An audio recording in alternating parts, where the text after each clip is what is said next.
This is the last time we're going to review tape from the 2023-2024 season. Maybe. Probably. Most likely. Anyways, man, this was a dumpster fire of a game for the Philadelphia Eagles, and they crashed and burned officially with no survivors in Tampa Bay. And it's going to be an overhaul, to say the least. But players, staff, we got to bring in new people because this cannot be allowed to happen again. Unless Howie and Jeffrey are okay with that. What's up, it's your boy Cintron coming back at you with another analysis video, and I kid you not, that's the real name. Eagles film review or analysis.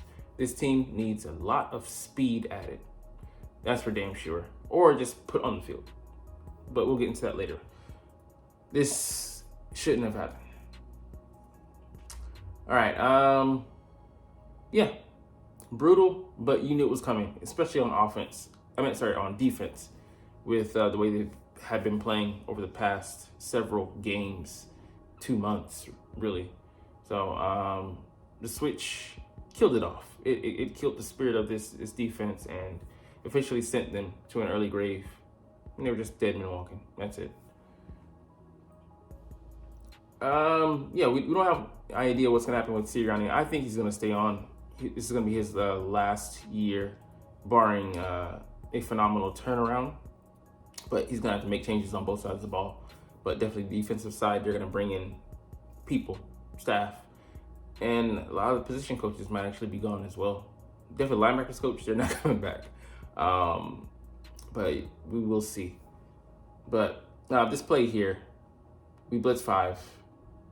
Avante's playing with the wrong leverage, and we didn't get we've been doing this for months now.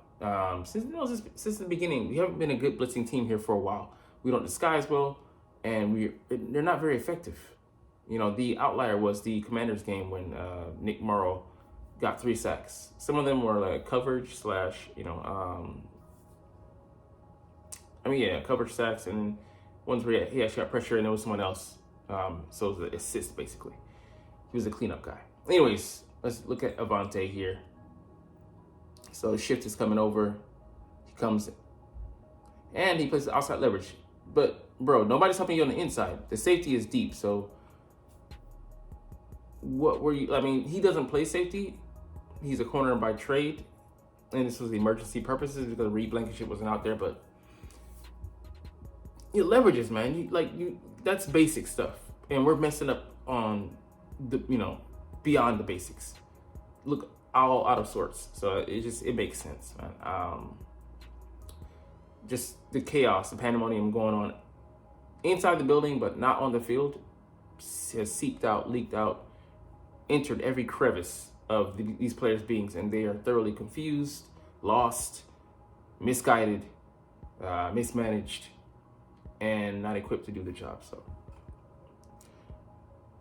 all right, here you got Jordan Davis jumping to the inside, and I get it. There's someone else. They're playing kind of cross gap responsibility, but just is not effective here because you see where he jumps to.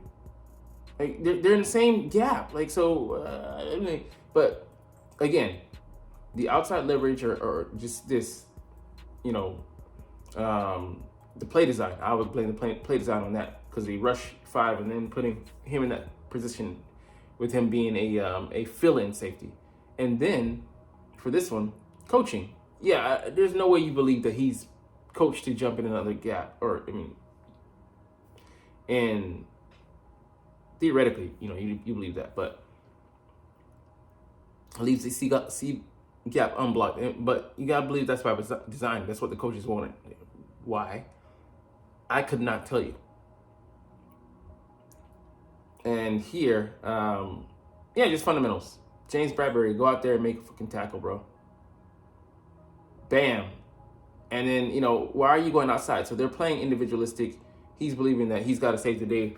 We don't need you to be a hero. Be the sidekick. Be Robin. Assist your man in a tackle. Stay on the inside. Your help can flow to the outside. You funnel them where? You try to funnel them to the inside because they always teach you what? Your help is in the inside. You don't want them to get outside of you. So bad fundamentals, and then Roby, his tackling game has been spotty all year. like random Wi-Fi. Sorry. All right, next up. Yeah, you got to be critical of the players here, man. And this is like I think the TD. No, it could have been a TD. He's playing off. You're running with him. You can't run with him, so you need to give yourself more cushion. But mismanagement, judging.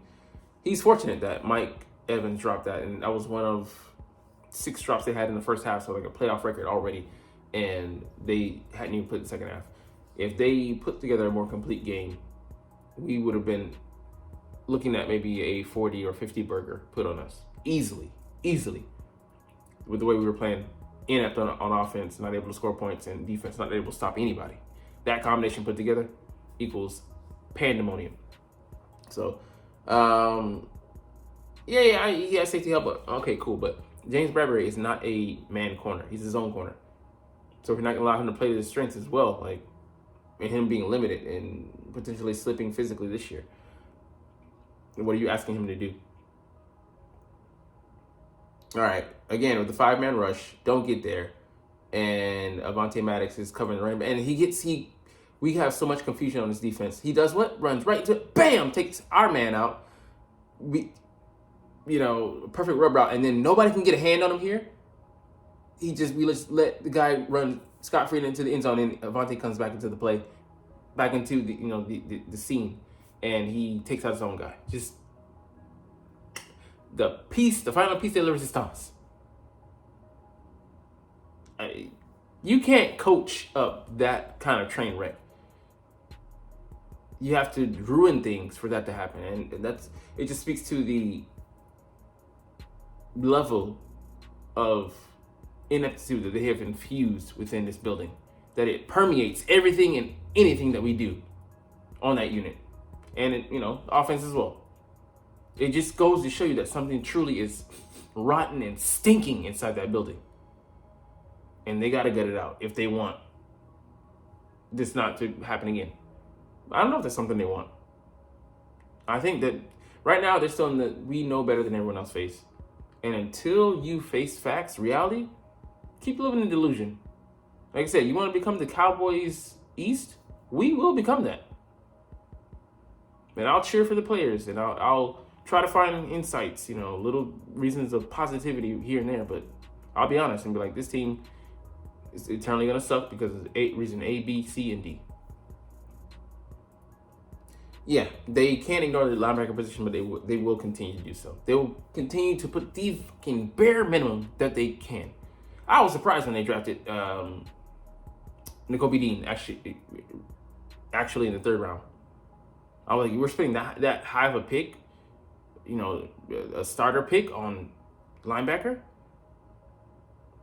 And I'm interested to see what he can bring to the table, hopefully in a healthy season next year. But he needs a running mate, and we need a coverage linebacker, and that cannot be refuted. But here we got Cade Otton out there looking like Gronk, eating us the fuck alive, man. Nicholas Morrow, he was, converted from safety. Why do we love try to discover, the new scientific formulae that we can, patent and spread across the league? Stop with this bullshit experiment crap. Find an actual legit player and bring him in. By free agency, the draft, trade. Don't go with unearthed goods unless them shits is hitting. Howie, that's on you, man. Yeah, and again here cross gapping. We're asking him to come all the way over here. If he's not a linebacker with an extreme amount of speed, it's a tough ask. And I get it. You don't want him to show too early, but we're so bad at disguising. A handful of snaps over the course of the year, we can do it well. The other ones, we just look bad at it. It looks unnatural the way we do it, and it's so easily exposed because it doesn't look good. Quarterbacks doing that all day, just pointing out this nigga's coming.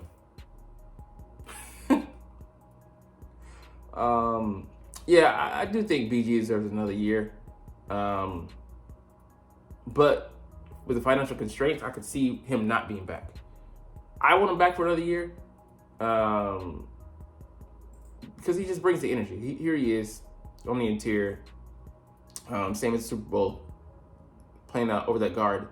Just gets the constant pressure, brings him down, and Fletch kind of finishes the job. But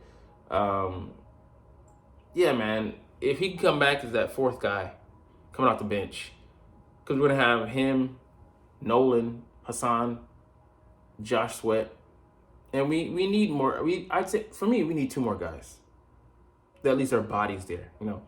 Derek Barnett would have been a body there. We traded him, or we released him, and he's revitalized there in Houston. Had like I think a sack and a half in their wildcard victory against the Browns. So that again, that's on Howie.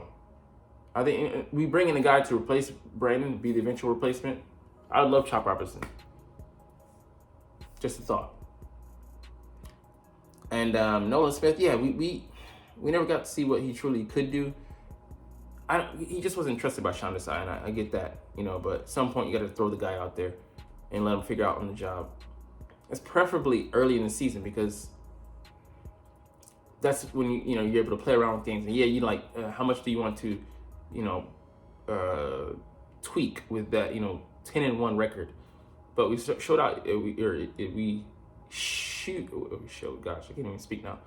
We showed that was really empty calories because it didn't stand up, and it was because of a lack of depth. I mean, we could have used him having some seasoning by the time and point in the season. So,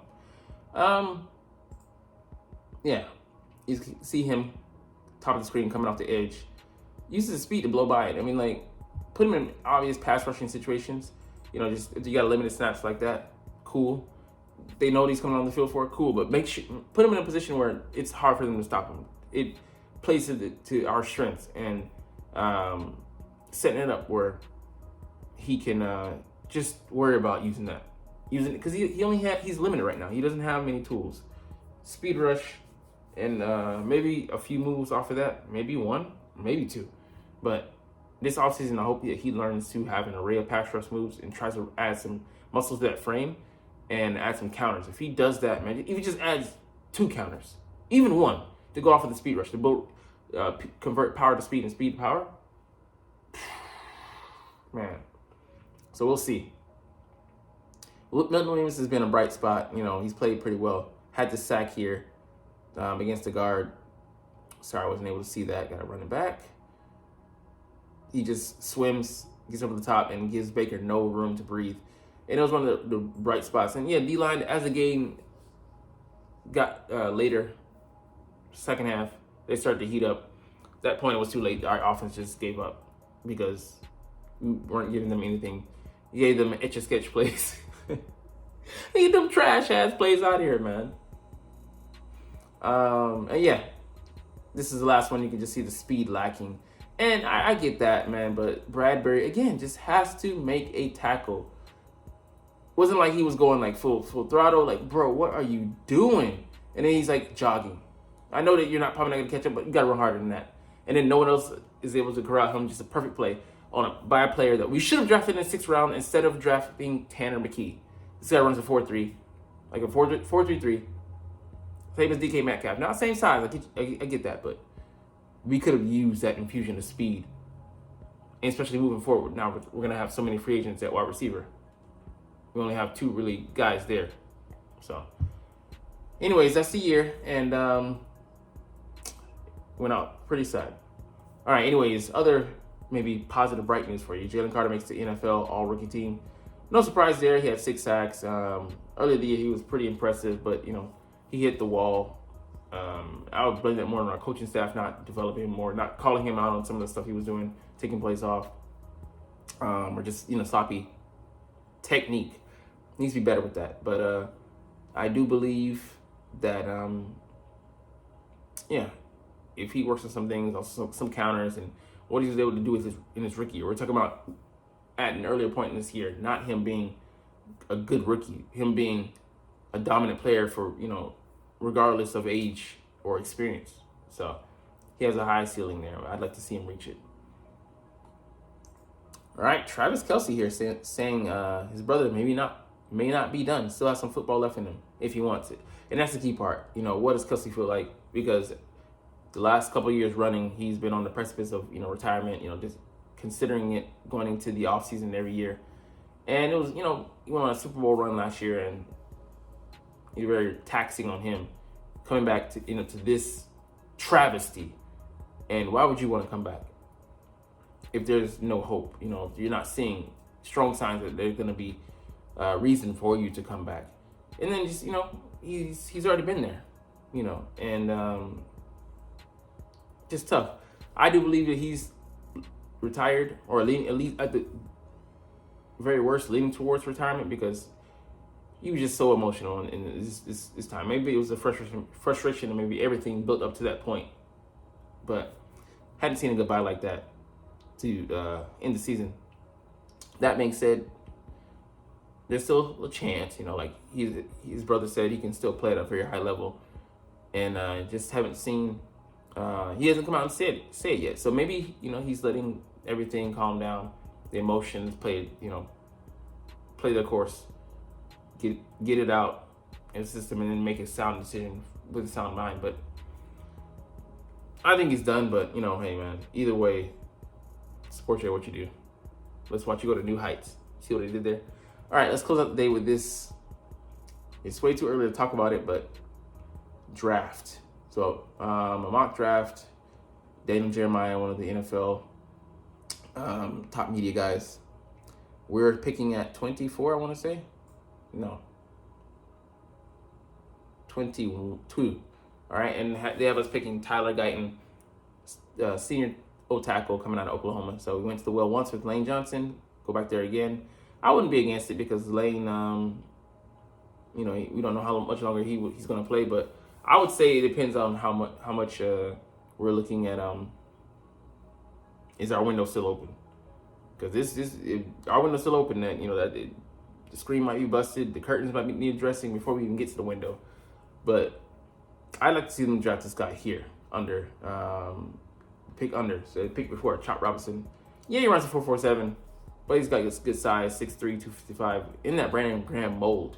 So I'd love to see us bring just a guy with speed on the field, and depending on his workouts and seeing if he could how his pass rush moves, how what is his 10 split, how fast he gets off the ball, how he uses his hands, does he have a repertoire of moves? So I'd love to see those things. So anyways, we'll get up out of here. But you're not even here. You're not even watching because you've checked out. But it's all good because I love watching the Eagles. I mean, honestly, yeah. Even when they're this bad, and I love talking about them. I love making videos about it. So we're gonna chunk the deuces. But as always, it's fly Eagles fly, and let's motherfucking go. Like, comment, share, and subscribe if you Thanks for watching. Check me out at Cintron Anime, Cintron Life, or Cintron Laughs, or other social media.